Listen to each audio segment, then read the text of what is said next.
Abdullah bin Jasi adalah anak bibi Rasulullah SAW, Umaymah binti Abdul Muthalib.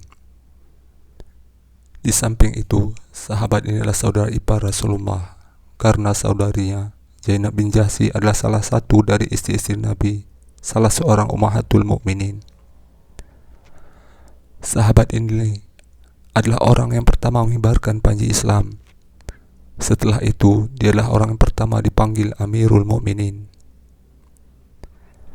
Abdullah bin Jahsy masuk Islam sebelum Nabi masuk ke Darul Arqam, sehingga dia termasuk orang-orang yang masuk Islam angkatan pertama. Manakala Nabi mengizinkan para sahabat beliau untuk hijrah ke Madinah, Abdullah bin Jahsy adalah orang kedua yang berangkat berhijrah, karena tidak ada yang mendahulunya dalam hal keutamaan ini kecuali Abu Salamah. Hijrah kepada Allah, meninggalkan keluarga tanah air demi agama bukanlah sesuatu yang baru bagi Abdullah bin Jahsy. Sebelumnya, dia dan beberapa anggota keluarganya sudah merasakan hijrah ke Habasyah. Namun, hijrahnya kali ini lebih menyeluruh, lebih luas. Dia berhijrah bersama istrinya dan kerabatnya serta saudara-saudaranya, baik laki-laki maupun perempuan, orang tua dan anak-anak muda, wanita muda dan wanita tua. Keluarga Abdullah adalah keluarga Islam dan kabilahnya adalah kabilah iman. Ketika Rasulullah memilih 8 orang dari para sahabatnya untuk menunaikan tugas militer pertama dalam Islam, di antara mereka adalah Abdullah bin Jahsy dan Sa'ad bin Abi Waqqas. Nabi bersabda, "Aku akan menjadikan orang yang paling kuat menahan lapar dan haus sebagai pemimpin kalian." Kemudian, Nabi menyerahkan panji komando kepada Abdullah bin Jahsy. Dengan itu, Abdullah menjadi panglima pertama bagi sekelompok orang-orang mukmin. Rasulullah yang mulia menentukan tujuan perjalanan Abdullah bin Jahsy. Beliau memberinya sepucuk surat dan memintanya untuk tidak membuka surat itu kecuali setelah berjalan 2 hari. Saat pasukan yang dipimpin oleh Abdullah ini telah berjalan 2 hari, kemudian Abdullah membuka surat Rasulullah. Ternyata isinya, "Jika engkau telah membaca suratku ini, maka tetaplah berjalan sehingga engkau tiba di Naqlah yang terletak di antara Taif dengan Makkah. Awasi orang-orang Quraisy dari sana dan sampaikan berita mereka kepada kami." Begitu Abdullah selesai membaca surat itu, dia berkata, "Kami mendengar dan menaati Nabi Allah." Kemudian dia berkata kepada personel pasukannya, "Rasulullah memerintahkanku untuk berangkat ke Naqlah untuk mengawasi orang-orang Quraisy sehingga aku bisa menyampaikan berita mereka kepada beliau. Rasulullah melarangku untuk memaksa siapapun dari kalian untuk tetap berangkat bersamaku. Karena itu, siapa di antara kalian yang menginginkan mati syahid dan berniat meraihnya, maka silakan mengikutiku. Namun, siapa yang tidak menginginkan hal itu, maka silakan dia kembali tanpa akan disalahkan." Maka orang-orang berkata, "Kami mendengar dan menaati Rasulullah. Kami akan tetap bersamamu sebagaimana yang telah diperintahkan oleh Nabi Allah." Di Nakhlah mereka melihat dari jauh sebuah kafilah dagang milik Quraisy dengan dikawal oleh 4 orang. Mereka adalah Amir bin Al-Hadrami, Al-Hakam bin Kaisan, Utsman bin Abdullah dan saudaranya Al-Mukhirah. Mereka membawa barang-barang perniagaan Quraisy yang terdiri dari kulit, kismis, dan barang-barang lainnya yang merupakan barang dagangan mereka. Pada saat itu para sahabat bermusyawarah di antara mereka. Hari itu adalah hari terakhir dari bulan-bulan haram, bulan yang diharamkan untuk berperang. Jika kita memerangi mereka di bulan haram. Jika hal itu kita lakukan, kita tidak menghormati kehormatan bulan haram. Di samping itu, mengundang cibiran dari seluruh orang-orang Arab.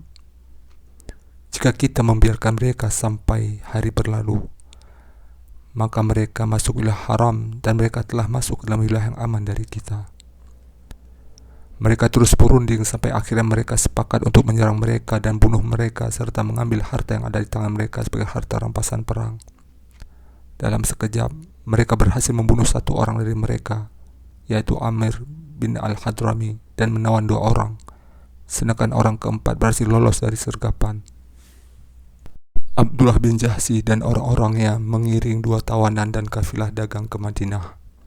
Manakala mereka tiba di hadapan Rasulullah dan beliau mengetahui apa mereka lakukan, beliau mengingkari perbuatan mereka dengan keras. Beliau bersabda kepada mereka, "Demi Allah, aku tidak memerintahkan kalian untuk berperang. Akan tetapi, aku hanya memerintahkan kalian untuk mengetahui berita orang-orang Quraisy dan menguasai gerak-gerik mereka." Nabi membiarkan 2 orang tawanan sebelum menetapkan keputusannya. Beliau tidak mengutak-atik kafilah dagang dan tidak mengambil apapun darinya. Pada saat itu, Abdullah bin Jahsy dan kawan-kawannya merasa telah melakukan sebuah kesalahan besar. Mereka yakin akan binasa karena telah menyelisihi perintah Rasulullah. Perkaranya semakin berat bagi mereka manakala saudara-saudara mereka dari kaum muslimin mulai menyalahkan mereka dan mengkritik kekeliruan mereka setiap kali mereka melewatinya. Mereka berkata, orang-orang ini telah menyelisihi perintah Rasulullah. Kesulitan yang mereka hadapi semakin berat manakala mereka mengetahui bahwa orang-orang Quraisy menjadikan peristiwa tersebut sebagai batu loncatan untuk menyerang Rasulullah dan merusak nama baik beliau di hadapan kabilah-kabilah Arab. Orang Quraisy berkata, "Sesungguhnya Muhammad telah menghalalkan bulan haram. Dia menumpahkan darah di dalamnya, juga merampas harta dan menawan orang-orang." Masalah tersebut semakin berat, ini semakin sulit bagi mereka. Tiba-tiba datanglah berita gembira yang mengabarkan bahwa Allah telah meridai apa yang mereka lakukan. Telah turun kepada Nabi firman Allah. Mereka bertanya kepada Muhammad tentang berperang pada bulan haram. Katakanlah, berperang dalam bulan itu adalah dosa besar. Tetapi menghalangi orang dari jalan Allah, ingkar kepadanya, menghalangi orang masuk Masjidil Haram, dan mengusir penduduk dari sekitarnya lebih besar dosa di sisi Allah. Dan fitnah itu lebih besar dosa daripada pembunuhan. Manakala ayat yang mulia ini turun, jiwa Rasulullah menjadi tenang. Beliau mengambil harta kafilah dan meminta tebusan terhadap 2 tawanan. Beliau menerima apa yang dilakukan oleh Abdullah bin Jahsy dan orang-orangnya. Saat itu, perang Badar tiba. Dalam perang ini, Abdullah bin Jahsy memperlihatkan kepahlawanannya sesuai dengan keimanannya. Kemudian perang Uhud tiba. Abdullah bin Jahsy dan kawannya, Sa'ad bin Abi Waqqas, dalam perang ini mempunyai cerita yang tidak terlupakan. Sa'ad bin Abi Waqqas berkata, "Pada perang Uhud aku bertemu dengan Abdullah bin Jahsy. Dia berkata, 'Berdoalah kepada Allah.' Aku menjawab, 'Iya.' Lalu kami menepi di suatu tempat. Aku berdoa kepada Allah. Aku berkata dalam doaku, 'Wahai Tuhanku, jika aku bertemu musuh, maka pertemukanlah aku dengan seorang laki-laki yang kuat dan tangguh, di mana aku akan melawannya dan dia akan melawanku. Kemudian limpahkan kemenangan kepadaku sehingga aku bisa membunuhnya dan mengambil hartanya.' Bin Jahsy mengamini doaku. Lalu dia sendiri berkata, 'Ya Allah, pertemukan aku dengan seorang laki-laki yang tangguh dan kuat, di mana aku akan melawannya demi Engkau, dan dia akan melawanku.' Dia menangkapku, lalu memotong hidungku dan telingaku. Lalu jika aku bertemu denganmu besok, maka engkau akan bertanya kepadaku, 'Karena apa hidung dan telingamu terpotong?' Maka aku menjawab, 'Karena engkau dan Rasulmu.' Lalu engkau berfirman, 'Engkau telah berkata jujur.' Sa'ad bin Abi Waqqas berkata, 'Doa Abdullah bin Jahsy lebih baik daripada doaku. Aku melihatnya di sore hari dalam keadaan sudah terbunuh dan dimutilasi. Hidung dan telinganya tergantung dengan sebuah tali di sebuah pohon.' Allah mengabulkan doa Abdullah bin Jahsy. Dia memuliakannya dengan mati syahid sebagaimana dia telah memuliakan pamannya, pemimpin para syuhada, Hamzah bin Abdul Muthalib.